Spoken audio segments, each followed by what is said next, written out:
Banyak sekali orang yang ngomong kalau Oriflame itu identik dengan bisnis cewek. Tapi kalau bagi aku, bisnis itu tidak mengenal gender.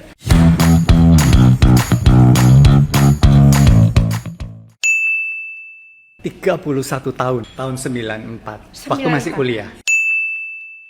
Pertama karena aku suka produknya, terus aku suka duitnya, banyak duitnya.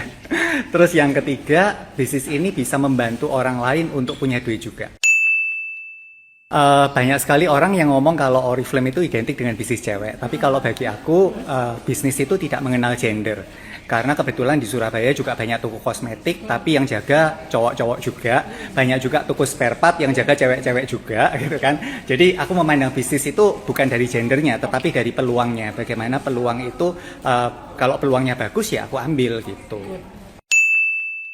Kalau bisnis yang lain itu enggak, karena aku lihat memang bisnis Oriflame itu yang paling simpel. Kalau bisnis lain itu seandainya misalkan aku mau buka bisnis, aku harus mikir produknya dari mana, suppliernya siapa, kemudian harus ngurus BPOM, harus ngurus halal dan lain sebagainya.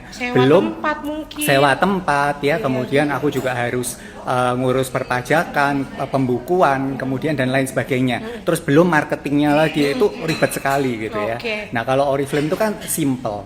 Jadi kita cukup marketing aja, semua bahan sudah disiapin oleh perusahaan, kita tinggal pakai gitu. Jadi bisnis Oriflame itu so simple dan so easy to make money gitu menurut aku. Kalau keuntungan pertama aku lupa, tapi yang aku ingat itu waktu aku pertama kali join Oriflame, itu aku sama sekali buta akan produknya karena kosmetik semua kan. Dan zaman itu tahun 94 itu nggak ada seperti sekarang yang penjelasan tentang kosmetik itu ada di sosmed, waktu itu belum ada. Jadi waktu itu terus terang aku kesulitan untuk mempelajari produk. Tapi untung Oriflame itu punya satu alat yang luar biasa namanya katalog. Ya, nah katalog itu sangat membantu. Jadi waktu itu aku cukup share katalog itu ke teman-teman aku. Kebetulan waktu itu aku kuliah ya. Jadi pada saat kuliah, aku share katalog itu ke teman-teman aku, terus ternyata dapat orderan dari sana. Nah, dari sana aku langsung lihat, bisnis ini ternyata gampang banget. Aku cowok yang nggak ngerti apa-apa aja bisa dapat pesanan pada saat itu.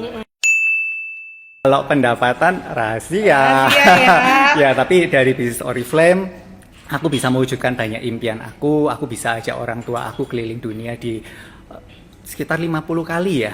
Itu 40 negara lebih ya, kemudian ya juga bisa investasi di rumah, kemudian juga di kripto, di saham dan lain sebagainya. Itu luar biasa sekali ya, dari aku yang tidak punya apa-apa, yang dulu pada saat awal jalanin bisnis ini juga modalnya harus pinjam orang tua gitu. Nah tapi ternyata bisnis ini bisa mengubah hidup aku, dan bukan cuma hidup aku aja tapi juga mengubah hidup teman-teman di sekeliling aku. Ini bukti nyata. Kalau bisnis ini nggak ada duitnya, bisnis ini nggak mudah dijalanin, bisnis ini abal-abal gitu ya, aku nggak mungkin 31 tahun di sini. Sebenarnya bisnis ini modalnya kecil, resikonya hampir nggak ada gitu. Jadi nggak ada salahnya dicoba kan. Ya, jadi kalau misalkan kita mau coba, ya Tuhan pasti akan buka jalan, dan ini mungkin jawaban Tuhan atas doamu.